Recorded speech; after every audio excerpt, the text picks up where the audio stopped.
All right. Hi, everyone. My name is Madeline Weigel. My pronouns are she, her, hers, and my project this year has been on local and Indigenous community engagement for conservation research in Cameroon. My major is environmental science and my minor is conservation biology, and my incredible research advisor this year is Virginia Zonbracher, and our department is the Institute of Environment and Sustainability. All right, so climate change, deforestation, biodiversity loss, these are all buzzwords in the news right now, and they usually coincide with something about the Amazon rainforest, the sprawling chunk of very diverse land that looks a bit like this. It's known as one of the two lungs of the earth because of its amazing ability to absorb all the carbon we're emitting and be a carbon sink rather than a carbon source. But it's only one of the two lungs of the earth, and the less talked about, less popular lung of the earth, you can see here in the red in Africa, is the other major tropical rainforest on this planet. It's known as the Congo Basin. And this picture here is actually a picture of the Congo Basin, not the Amazon. So with the importance of saving the rainforest and most of efforts going to the Amazon, UCLA and the amazing researchers here decided to start the Congo Basin Institute, or CBI, which is a research institute in Cameroon, which is located here in Central Africa, right in the middle of the Congo Basin.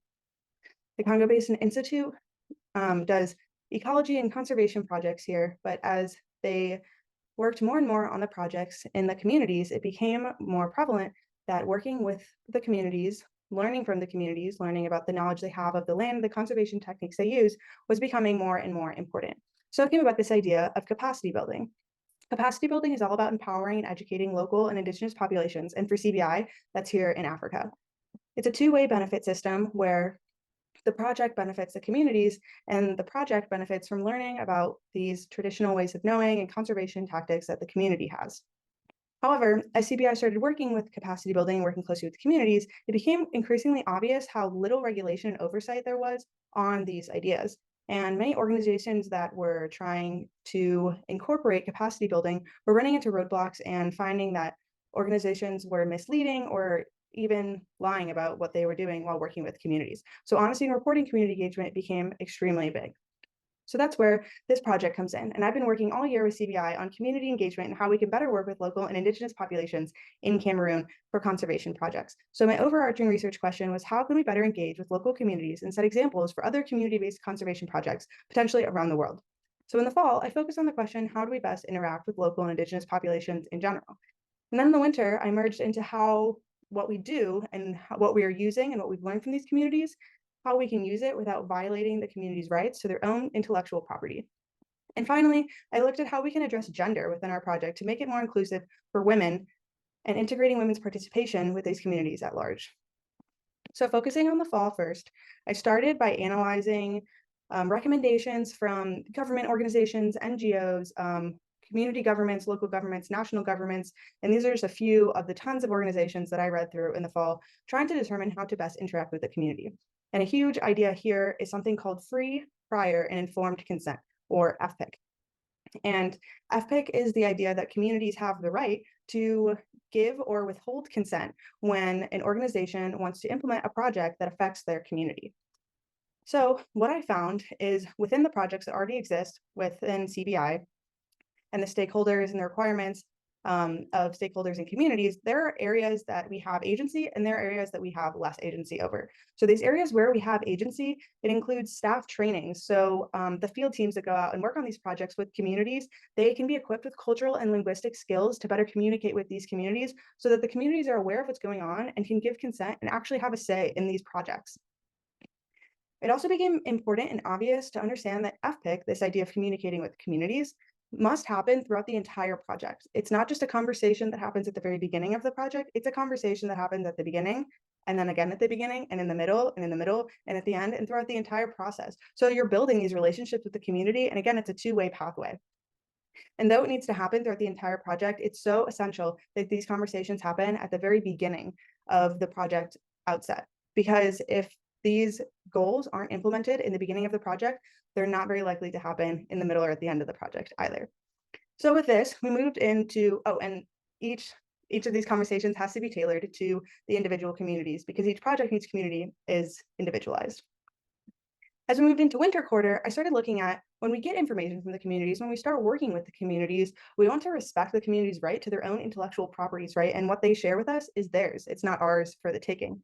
So I started looking at intellectual property rights, and I began with Cameroon's national government and what they had to say about their own local indigenous populations' intellectual property rights. I also looked at the World Intellectual Property Organization and what they had to say about intellectual property rights. However, neither gave really substantial answers as to how to deal with information that's not yours and how to give communities credit for it. So I started looking outside of these traditional methods that I've been researching, and started looking at what artists do when they work with communities. For example, dancers or singers, when they work with communities and use sounds or chants or dance moves that are traditional to these communities, how do they give the communities credits? And likewise with photographers and documentarians, when they're working with communities, communities usually are hopefully benefiting from these projects, right? And so there has to be some sort of there had to be something out there that guided us on how to give back to the communities what they deserve based on their intellectual property rights. And a major organization that played a big part in guiding these recommendations was National Geographic, but this is just one of the many organizations that had documentarians and photographers and dancers associated with the organization. So what I found was something called access benefit sharing systems. And this is when there's a system created that shares the benefits, like the name says, with the indigenous and local communities after the benefit is reaped by the artist, dancer, photographer, or so on. There's also community protocols and community codes of ethics that can be created by the community with the help of someone like CBI or a nonprofit to give the community a grounded, clear road path of what to do when an outside influencer wants to interact and maybe take something from the community. And finally, digitation efforts that again can be done by people like CBI or nonprofits can help protect the information that the community has and reduce its risk of being stolen by outside influencers. And then I took this and moved into spring quarter, where I started focusing particularly on vulnerable subpopulations within these local and indigenous communities, which is females and female participation within our projects. So what I'm doing right now is harnessing everything I've done the past 2 quarters of research on government organizations and international organizations, nonprofits, but then I'm focusing on the problems that we can address within our specific projects, because gender is a ginormous issue and there's so many different areas that you can look down for gender, but we have control over very little within our ecology-based, tropical research-based projects. So I'm identifying what we actually have control over and then contextualizing it locally. So understanding that there are deep-rooted cultural and gender norms, and our projects are likely to not change them. It's also not the goal of our projects to change them, but we can have it at the forefront of our minds as we go about our projects to try and address gender in maybe a less aggressive way, but still hopefully a beneficial way. And again, understanding what we have power over within our projects, but remembering to mold these ideas within the stakeholder and project goals. And one stakeholder of these projects are the communities. So what I found is that the internal team dynamics, so the dynamics of the field team that goes out to interact with the community, are essential before we start fixing the community's gender dynamics.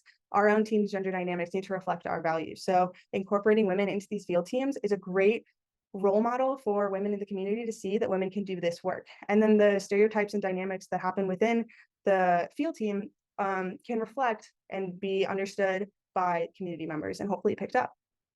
I also recognize that time poverty is the biggest barrier to women's participation in these projects. Women tend to have a little bit more work on their plate than men when we're looking at these communities. And it usually has to do with things like cooking and childcare on top of their daily responsibilities, like sometimes include getting water, getting firewood, preparing food, so on. And so addressing these areas where we can give women more time to work on project activities by reducing their time doing other things could be a way to integrate women's participation in our projects. And then again, remembering complementarity. So we're not trying to change their cultural dynamics and their gender dynamics, but remembering that women have certain roles and men have certain roles. And in some of these communities, that's not going to be changed. So equality isn't necessarily what we're going for, but complementarity, where both women and men are doing work and it might be different, but they're both participating nevertheless. And then finally, data collection, remembering to collect data that pertains to men and pertains to women rather than just general data collection. So this is known as gender disaggregated data, and it can help us better identify the problems that women are experiencing so we can address them going forward. So for the past 3 quarters, I've looked at FPIC and these conversations with communities, intellectual property, and gender. And where this is all going is a Congo Basin Institute multi-year community engagement plan. And this will be used for the next few years as the Congo Basin expands and works with new communities and continues to work with existing communities. They can keep these in mind to better engage with the communities and work more efficiently with them. Thank you so much for listening. I want to give a special shout out to my research advisor, Virginia Zonbecker. She's been a fantastic advisor this year. And as well to Dr. Jacqueline Ardom and the URFP program for supporting me the past 2 quarters in my research. This has been such a great experience. Thank you all so much for listening.